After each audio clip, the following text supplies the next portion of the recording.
We're going to turn now to the latest in the Vallow murder trial, the cult mother accused of killing her two youngest children. Today's testimony focused on Tammy Daybell, Chad Daybell's first wife.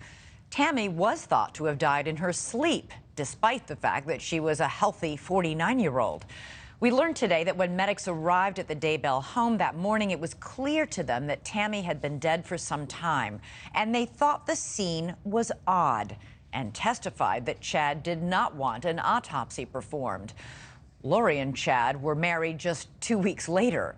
Tammy's body was later exhumed after authorities ruled her death suspicious. An autopsy then revealed that she died of asphyxiation, just as one of Lori's children did weeks before Tammy died.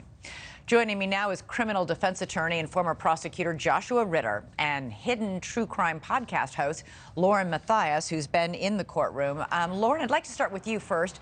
The medics testified today that they noticed several odd things about Tammy's body and in the bedroom that morning. What were they? Yeah, a few of those things.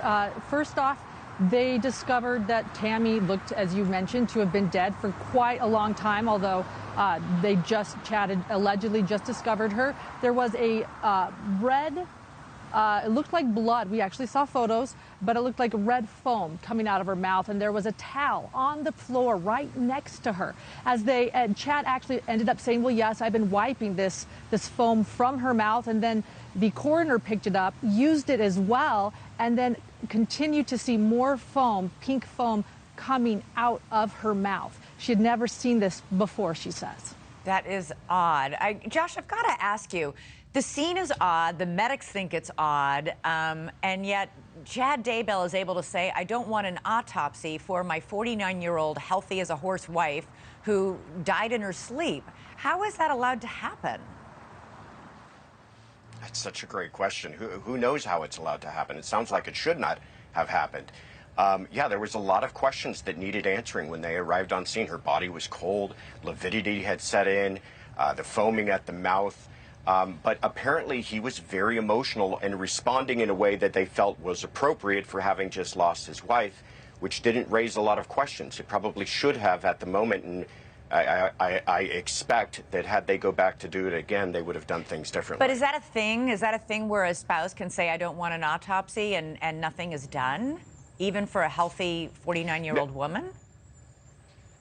No, you're absolutely right. That's up to the coroner. That's not a decision to be made by the family members. Now, he didn't request it, which is odd, because if you would think if your wife had died under suspicious circumstances, even in the way that he described it, he would want to know what took place.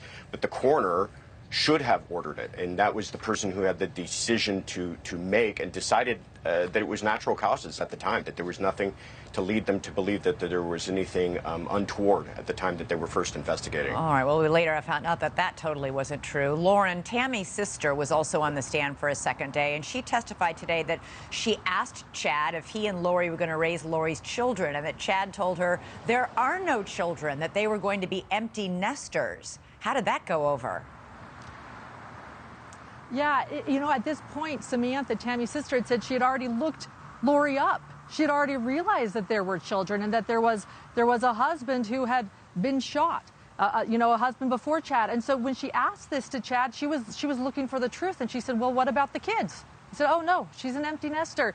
And she said that at that moment they knew that something was very wrong. Tammy's sister also asked Chad how he was going to support the family after Tammy died, because I didn't know this until today. Tammy was the main breadwinner of the family. And Chad said, well, we're going to live on life insurance, and that his new wife, Lori, had, quote, lots of money. That can't have looked good. That's for you, Lauren. Yeah, no, it definitely...